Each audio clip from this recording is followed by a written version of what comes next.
Boa noite a todos os nossos irmãos de Santa Anésia, todos os nossos irmãos do Centro Espírita Amor e Caridade. É com muita alegria que nós temos mais essa oportunidade de estarmos reunidos, mais essa oportunidade de encontro. Agradecemos a Jesus por essa oportunidade, agradecemos aos nossos amigos espirituais, aos dirigentes da nossa seara espírita, e para que nós possamos iniciar o estudo dessa noite, antes de nós fazermos a nossa oração, para nós irmos nos ambientando, nos preparando, eu gostaria de ler uma página do livro Caminho, Verdade e Vida, obra psicografada pelo nosso irmão Francisco Cândido Xavier, texto do Espírito Emmanuel, item 173, Zelo do Bem. E qual é aquele que vos fará mal, se fordes zelosos do bem? Primeira Epístola de Pedro, capítulo 3, versículo 13. Temer os que praticam o mal é demonstrar que o bem ainda não nos radicou na alma convenientemente. A interrogação de Pedro reveste-se de enorme sentido. Se existe sólido propósito do bem nos teus caminhos, se és cuidadoso em sua prática, quem mobilizará tamanho poder para anular as edificações de Deus? O problema reside, entretanto, na necessidade de entendimento. Somos ainda incapazes de examinar todos os aspectos de uma questão, todos os contornos de uma paisagem. O que hoje nos parece a felicidade real pode ser amanhã cruel desengano. Nossos desejos humanos modificam-se aos jorros purificantes da fonte evolutiva. Urge, pois, aperfeiçoarmos-nos à lei divina, refletir-lhe os princípios sagrados e submeter-nos aos superiores desígnios, trabalhando incessantemente para o bem onde estivermos. Os milindres pessoais, as falsas necessidades, os preconceitos cristalizados operam muita vez a cegueira do espírito. Procedem daí imensos desastres para todos os que guardam a intenção de bem fazer, dando ouvidos, porém, ao personalismo inferior.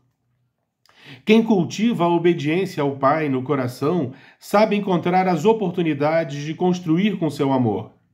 Os que alcançam, portanto, a compreensão legítima não podem temer o mal. Nunca se perdem na secura da exigência, nem nos desvios do sentimentalismo. Para essas almas que encontraram no íntimo de si próprias o prazer de servir sem indagar, os insucessos, as provas, as enfermidades e os obstáculos são simplesmente novas decisões das forças divinas, relativamente à tarefa que lhes dizem respeito, destinadas a conduzi-las para a vida maior. E assim, meus irmãos, inspirados por essas belas palavras do Espírito Emmanuel, eu gostaria de convidá-los a todos que nós possamos fazer a nossa oração para que os amigos espirituais possam se harmonizar conosco, possam trazer paz para o nosso ambiente e possam nos auxiliar nos estudos.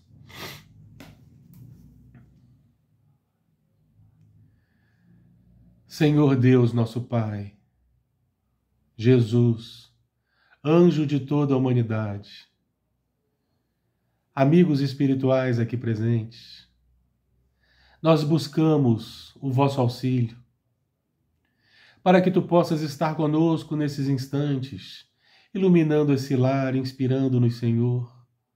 Guia nossos passos, clareia nossos pensamentos.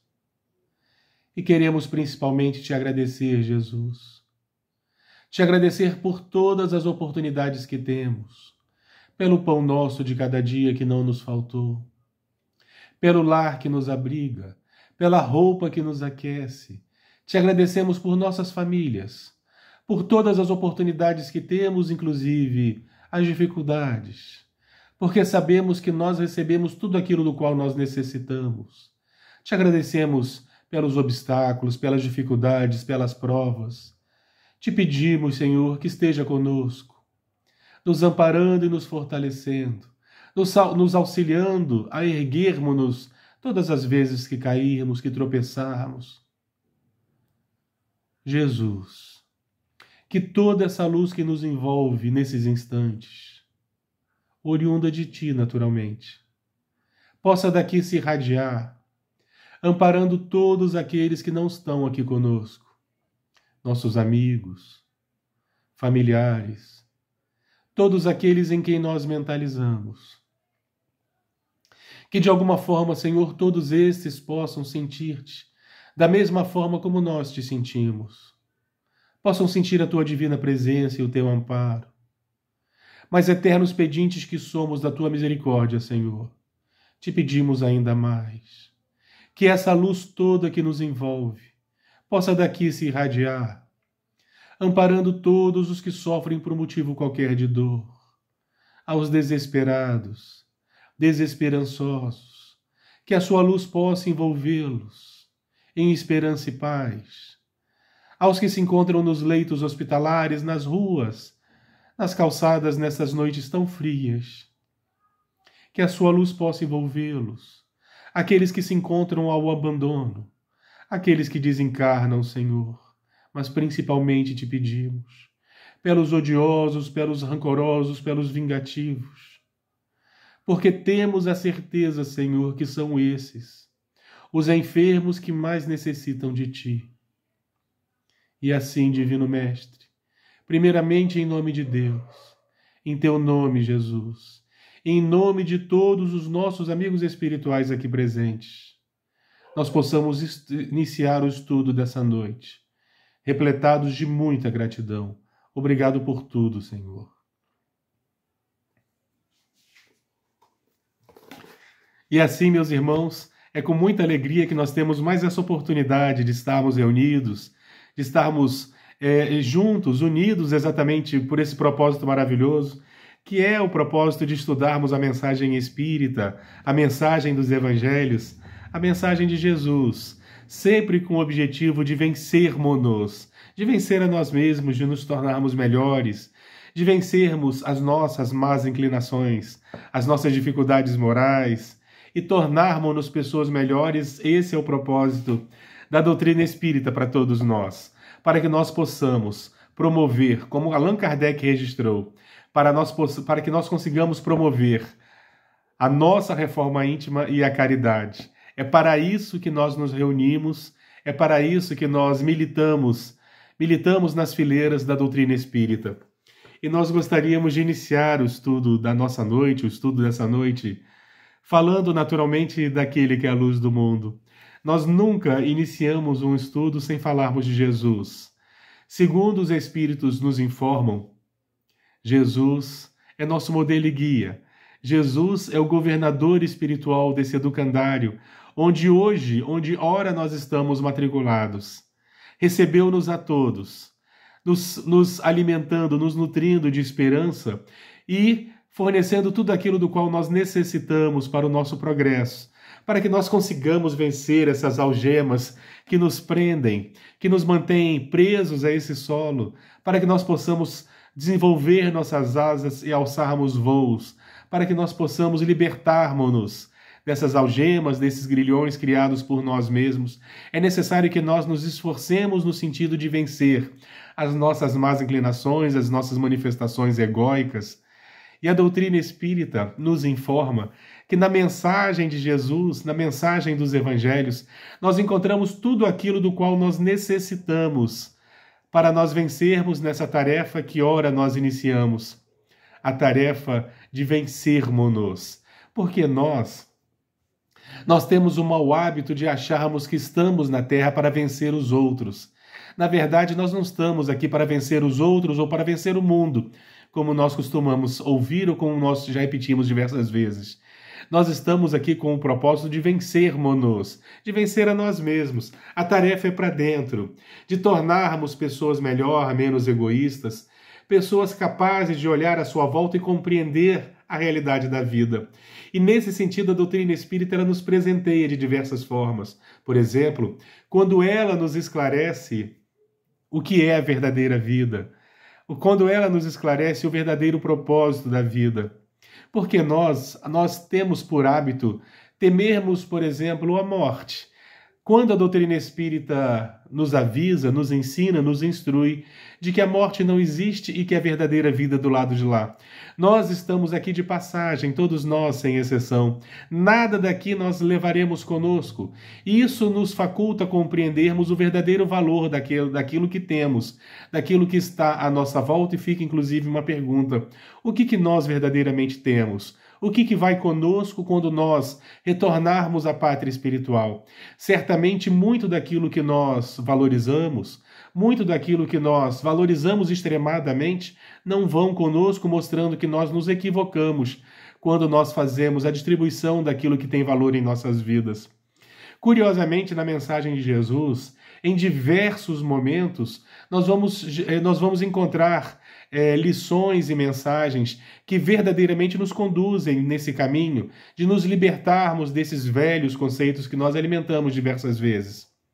Jesus, num determinado momento, isso no Evangelho de Mateus, capítulo 5, no chamado Sermão do Monte, nós vamos encontrar Jesus dizendo algo mais ou menos assim: ouviste o que lhes foi dito, olho por olho e dente por dente. Eu, porém, vos digo, não resistais ao mal. Isso porque nas tradições do Antigo Testamento, ou melhor dizendo, nas leis do Antigo Testamento, era justo que nós revidássemos, era justa a chamada Lei de Talião. A Lei de Talião, que originou a palavra retaliação, dava ou facultava o direito de nós revidarmos, de nós pagarmos com a mesma moeda, de nós devolvermos a ofensa que recebemos, olho por olho e dente por dente. Era a chamada Lei de Talião. E Jesus, já naquela época, naquele tempo, nos convidava a fazermos diferente, dizendo para que nós não resistíssemos ao mal, para que nós não procurássemos resistir ao mal ou devolver o mal, ou sequer nos defendermos do mal.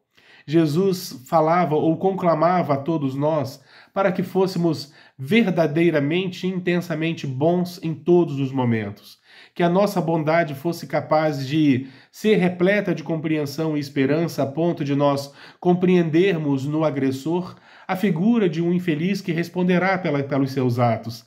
Jesus nos convocava, então, ao completo abandono do nosso personalismo.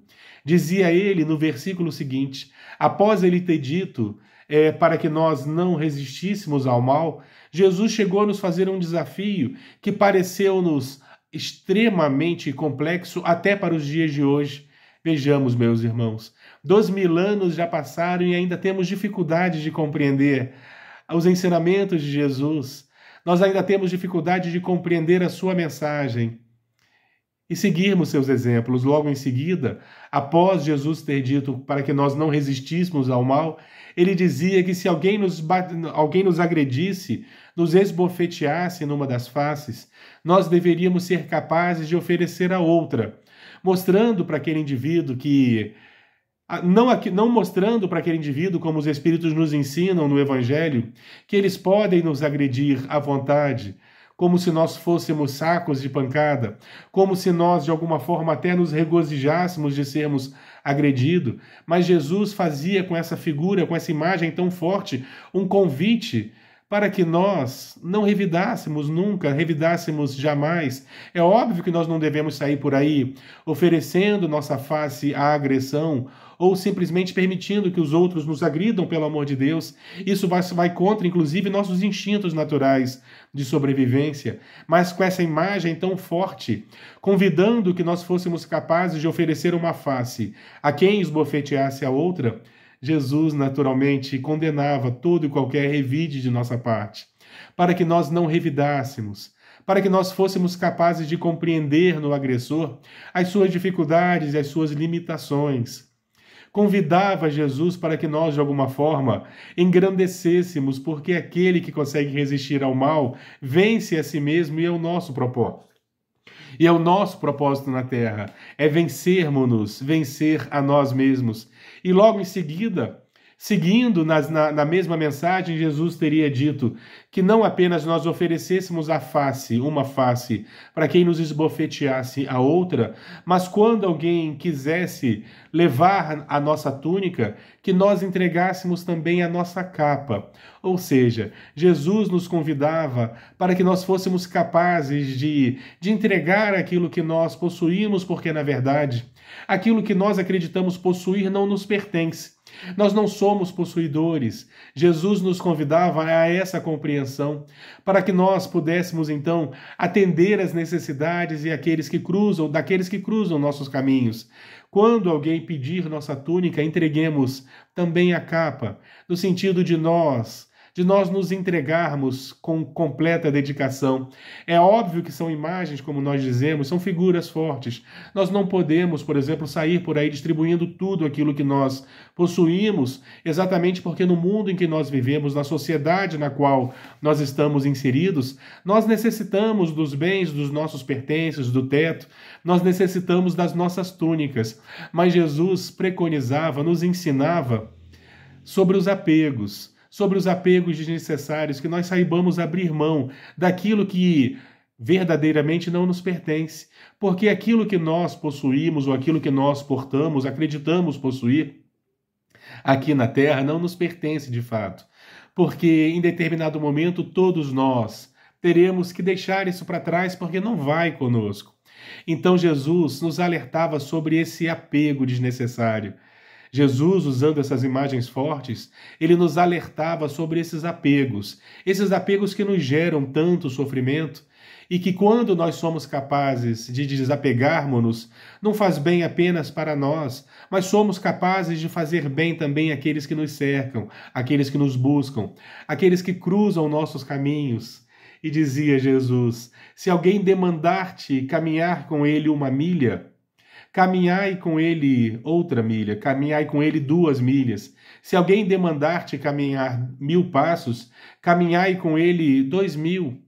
Isso é interessante porque é necessário que nós tenhamos uma certa compreensão do porquê Jesus usou essas palavras. Aqui eu vou abrir um pequeno parênteses.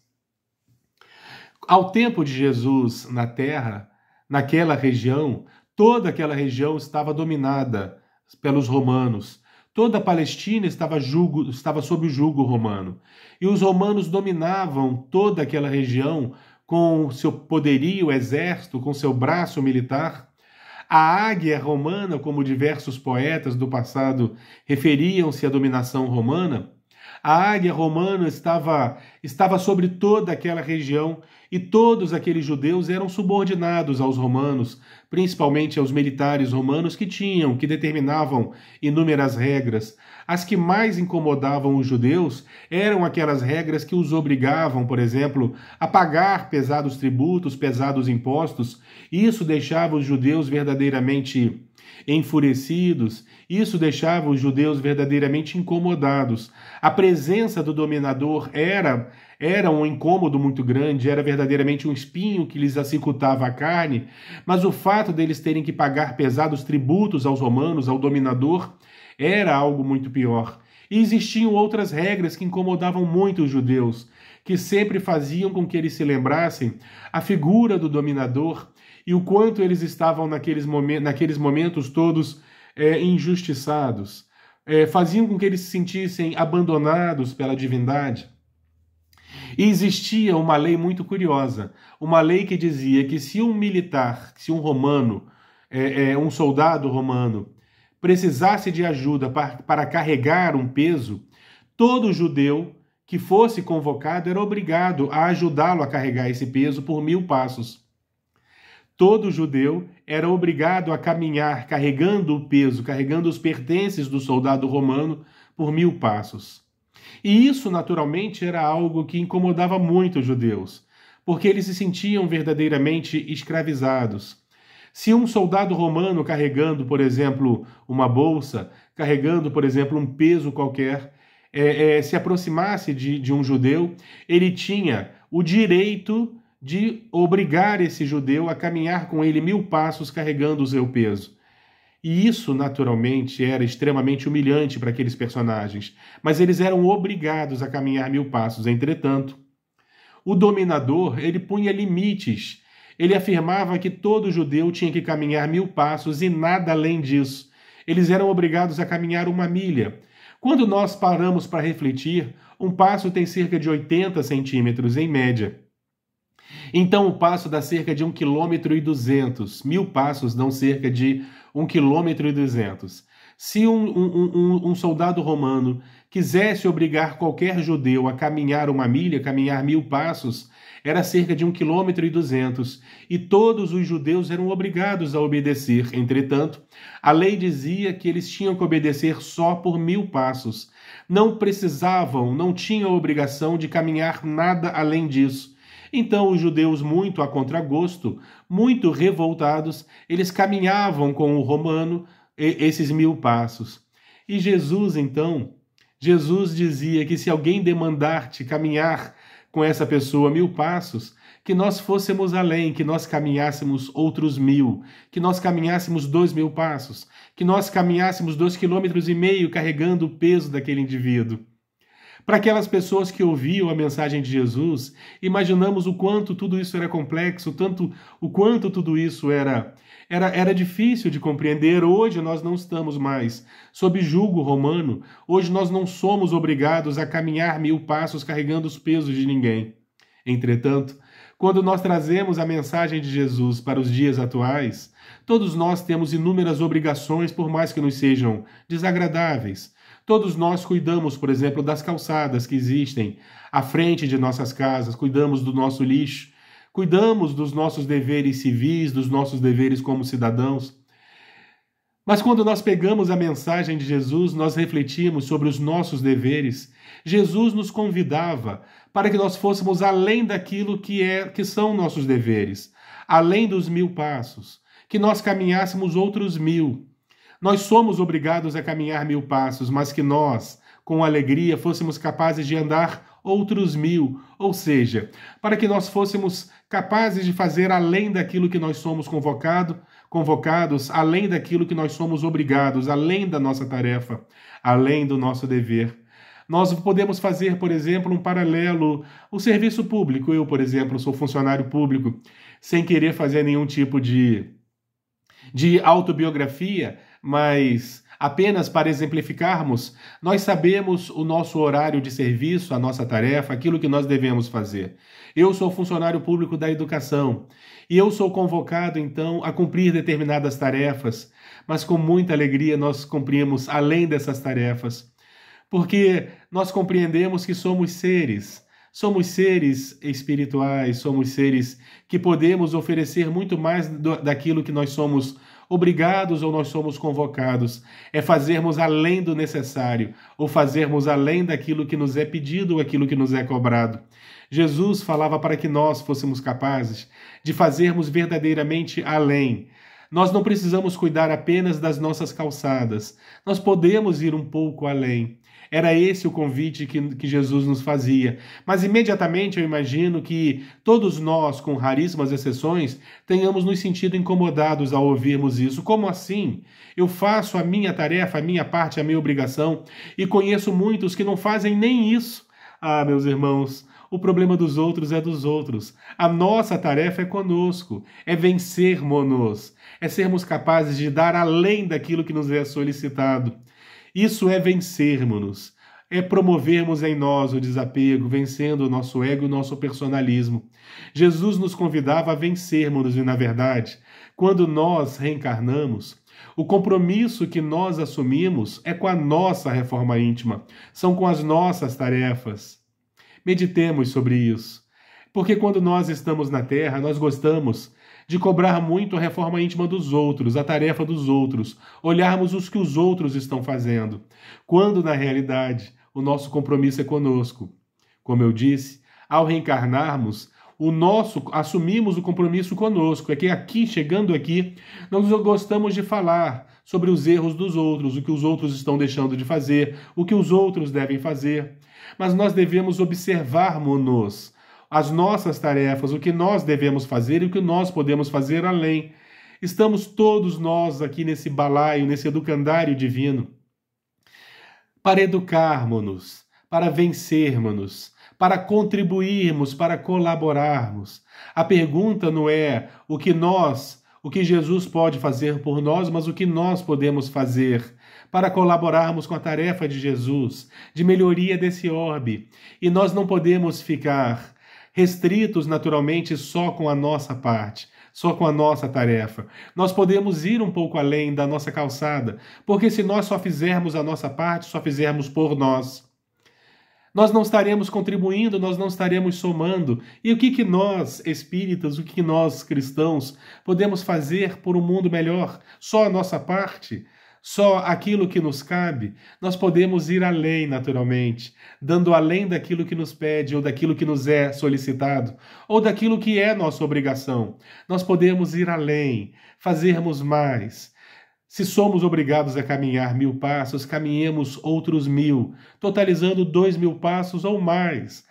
Vamos, no limite das nossas possibilidades, contribuir, porque a nossa passagem aqui é muito efêmera. A nossa contribuição aqui é muito passageira. Nós podemos fazer muito mais e aproveitemos essa grande oportunidade que temos. A oportunidade da reencarnação.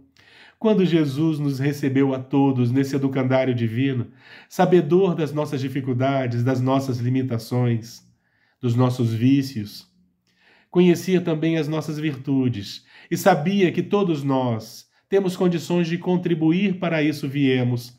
Nós encontramos aqui na Terra tudo aquilo do qual nós necessitamos. E eu acho sempre bom nós enfatizarmos isso, que nós recebemos aquilo que nós necessitamos, porque às vezes nós espíritas cometemos um equívoco. Nós costumamos falar que nós recebemos aquilo que nós merecemos, e isso não é verdade. Nós não recebemos aquilo que nós merecemos, não. Nós recebemos muito além daquilo que nós merecemos, na maior parte das vezes. Porque se nós fôssemos receber exatamente aquilo que nós merecemos, a nossa vida podia ser muito difícil. Poderia ser tudo muito pior. A gente nunca pensa dessa forma, né? O que exatamente nós merecemos? Tenho certeza que a misericórdia divina nos oferece além daquilo que nós merecemos. Porque aquilo que nós merecemos pode ser muito pouco, pode ser inclusive insuportável. Em outras palavras, nós não recebemos aquilo que nós merecemos, não. Nós recebemos de acordo com aquilo que nós necessitamos. Recebemos tudo aquilo de acordo com o que nós necessitamos e podemos ir além, oferecendo muito mais, naturalmente. Nós não temos que dar aquilo que nós somos obrigados ou aquilo que nós somos convocados, nós podemos ir além. Talvez fosse isso que Jesus conclamava quando ele afirmava que quando alguém demandar conosco caminharmos 1000 passos, que nós fôssemos capazes de caminhar outros 1000, totalizando 2000 passos, totalizando mais de 2 quilômetros de caminhada, carregando peso. Que nós sejamos capazes de abandonar todo o nosso personalismo e todas as nossas manifestações personalistas e egóicas. E Jesus encerrava, nesse momento, nessas passagens, no Sermão do Monte, Jesus dizia logo em seguida: dá a quem te pedir, e não desvie daquele que quer que lhe empreste. Que nós tenhamos a compreensão de que nós temos sempre algo a oferecer, nós temos sempre algo para servir. Não temamos servir, não temamos doar, não temamos perder, pelo amor de Deus, porque nada disso é verdadeiramente nosso. Não podemos nos apegar àquilo que não nos pertence e não desviemos daqueles que querem nos pedir por empréstimo. Isso chega a ser até engraçado, né? Imaginando o trânsito numa rua, caminhando, e quando nós vemos lá na frente alguém que nós sabemos passar por alguma dificuldade e que certamente vai nos pedir algum auxílio, algum empréstimo, algum socorro, é comum que nós desviemos, que nós tentemos de alguma forma nos ocultar para que aquela pessoa não nos peça. Meu Deus do céu, o quanto que isso ainda é a manifestação egóica de nossa parte, do nosso personalismo, do nosso apeguismo às coisas da terra, ignorando que as leis divinas regem e aquelas pessoas que cruzam nossos caminhos não cruzam por acaso. Nós sempre temos algo para colaborar, algo para somar. Basta que nós consigamos nos vencer de alguma forma. Meus irmãos, a reflexão dessa noite, embora seja uma curta reflexão, É uma reflexão que nos assalta nesses instantes para que nós possamos, ainda em tempo, modificarmos determinados comportamentos. É uma lição que para mim é muito útil e é muito necessária, emergencial nesses momentos. Se alguém demandar contigo que caminhe 1000 passos, caminhe outros 1000 com alegria. Que a paz de Jesus permaneça entre nós.